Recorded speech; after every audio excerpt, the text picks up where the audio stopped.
Hello everyone and welcome back. In our previous video, we talked about and we created a VPC and other VPC components. We were able to create a public subnet and a private subnet. We were also able to edit our route table and create ones because we didn't have a route table in the VPC we created. We created just a standalone VPC and we had to create other components. If you have not seen that video, I'll drop a link to that video in the description. In that video, we were able to create an EC2 instance in the public subnet of our VPC, which loaded up a simple HTML web page just to show us that our instance is running well and our public subnet is functioning properly. The difference between a public subnet and a private subnet is the fact that the public subnet is attached to an internet gateway and our route table has been edited in a way that internet traffic is entering our subnet through our internet gateway as the target. And our private subnet does not have that. It's not interacting with the internet in any way. So in many cases where you have resources that you want to keep private, they are mostly going to be in your private subnet. Now, in this video, we are going to be talking about VPC pairing. That is the said VPC that we created. If we have multiple, how do we connect them together? We want them to interact with each other, maybe share resources. Let's say you have two VPCs, for example, you have a testing environment and you have a production environment, and you want to collaborate, you want to share resources, or maybe different departments in a company. Let's say accounting department and has a VPC and records has a VPC, and you want to access information, you want to you want to share resources, you want to collaborate. This is where VPC pairing comes in. Important to know that it is not the only way for you to connect two VPCs together, but VPC pairing connects in a private and a secure way. It doesn't use VPN connections or it doesn't go through the internet. It makes use of the private IP addresses to connect to each other. And when they connect to each other, traffic will flow through as if they are in just one network. Um, in this video, we are going to create a VPC pairing connection.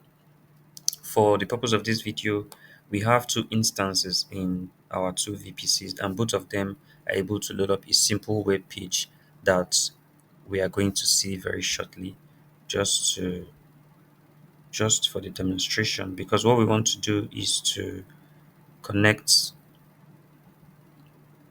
What we want to do is to connect our two VPCs together. We want to show that they can interact with each other.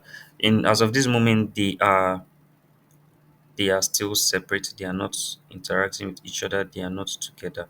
So we have our two instances here. One is in our default VPC and we have the second in our demo VPC. So we are going to take the public IPv4 just to load up that web page we're talking about. So this is the content of our default VPC instance, which is in our first VPC, which is in our default VPC, sorry. I'm going to load up the content of our second instance, which is in our demo VPC as well. I'm going to copy that public IPv4 and we're going to open up a new tab.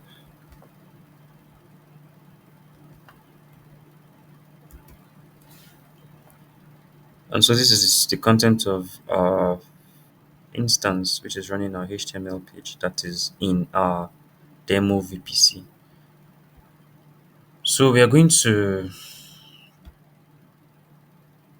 try to show you that they are not connected. We mentioned that our VPCs using VPC pairing, they connect to each other, they communicate privately using private IPv4 addresses. So we're going to take note of this and we're going to SSH into our default VPC instances. That means we are going to SSH is a protocol which allows us to access our EC2 instance securely. So we are going to SSH using the EC2 instance connect.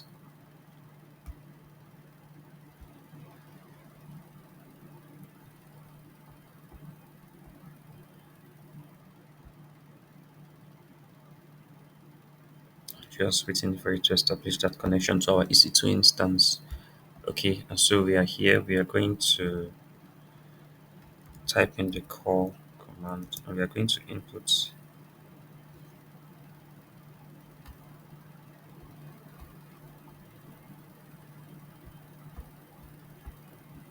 our VPC,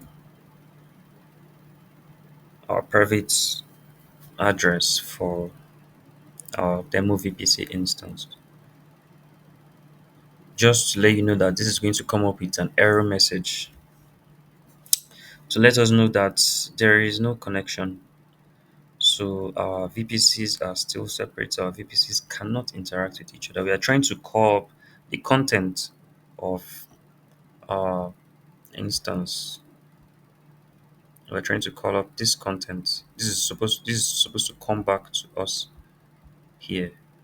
But you're going to get an error message. I'm going to pause this video and when because it's going to take a while for it to come return that error message. When it comes back, I'll come back and show you that message.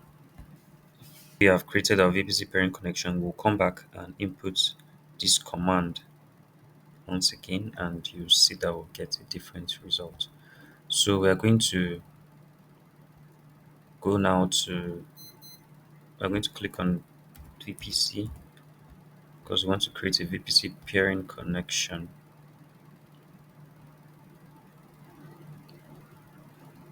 And we're going to come over here to pairing connections and we are going to click on create pairing connection. There's already a pairing connection I created previously. I'm going to click on create pairing connection. I'm going to have to name my pairing connection. So let's call this shared pairing connection.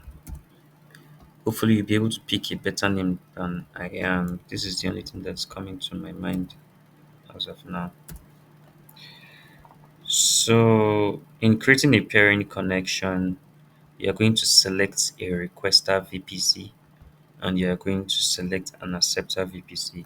So there are a couple of things to note. First of all, the CIDR range of the VPCs you are pairing together cannot overlap.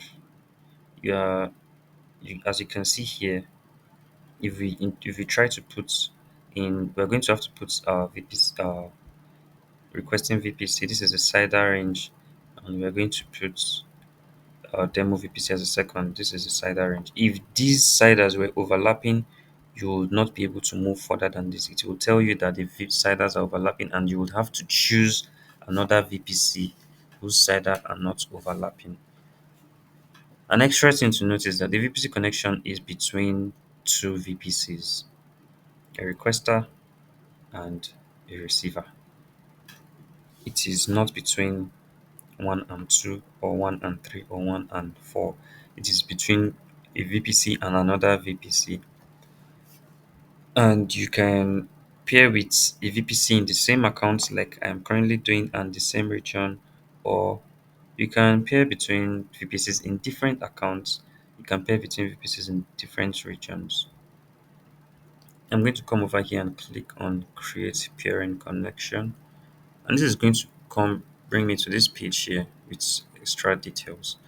There is a prompt here that tells me that a sharing a pairing connection is being requested. I'm getting this prompts because I am the owner of the account where the second VPC is. If I was requesting to pair with a VPC in another account, the owner of that account would get this prompt request and they would have to either accept or reject. So note that you cannot just decide to create a VPC pairing connection without the authorization of the receiving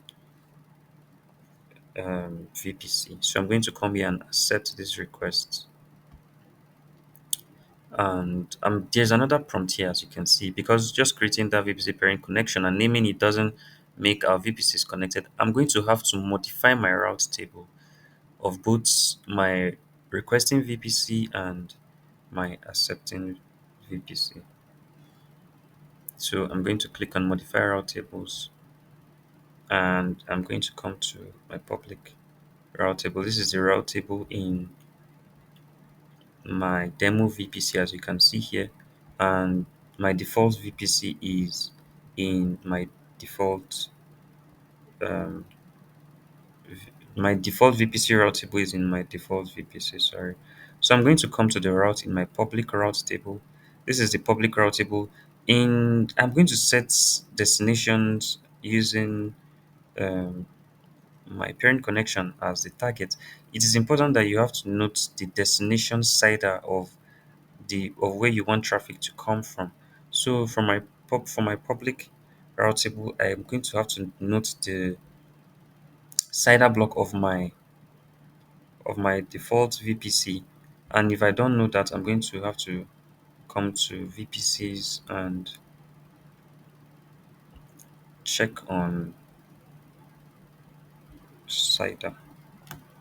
This is my CIDR range. I'm going to copy it. I'm going to go back to route table. I'll edit this route. So I'm setting a route, and my destination is the CIDR range of the VPC I want traffic to flow from and to. I'm going to set my target as the pairing connection will be created.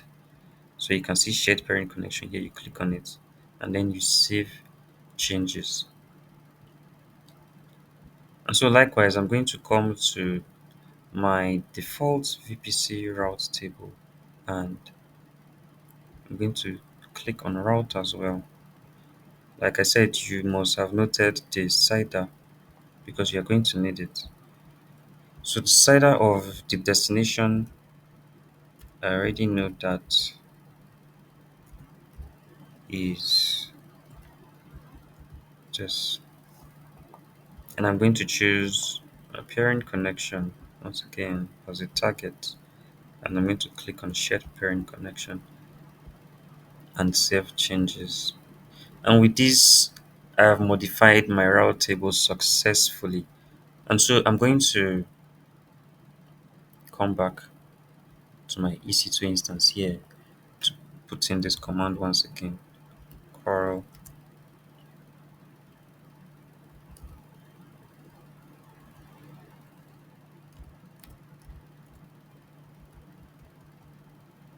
sorry, I made an error here. And as you can see, this has pulled up the content of the instance.